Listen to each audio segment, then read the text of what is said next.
एक और अहम खबर देंगे आपको मंडी बहाउद्दीन से, जहां पे इंसानियत सोज वाकया पेश आया। 50 रुपए की मुबैना चोरी पर 2 कमसिन बच्चों को पिंजरे में बंद कर दिया गया।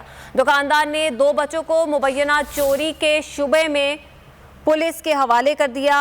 आपको बताते चलें कि मुलजिम ने बच्चों को बंद करके पिंजरा सड़क पर रख दिया। वाकये की वीडियो भी मंजर आम पर आ गई। मंजर सज्जाद बोली, उसके नुमाइंदे हमारे साथ मौजूद हैं, उनसे इस वाकये की तफसीलात लेंगे। मंजर सज्जाद बताएगा, पुलिस इस हवाले से कोई एक्शन ले सकी है अब तक? हाँ जी बिल्कुल, ये एक अफसोसनाक वाकया जी मंडी बहाउद्दीन सिटी में पेश आया है, जहाँ पे मुकामी दुकानदार जो है उसने 2 बच्चों को 50 रुपए चोरी के इल्जाम में जो है वो पिंजरे में बंद कर दिया गया था। जिस पर डिप्टी डीपीओ मंडी बहाउद्दीन साजिद हुसैन खोखर ने जिस पे एक्शन लिया है। पुलिस की नफरी जो है वो सिटी थाना की मौका पर पहुंची है।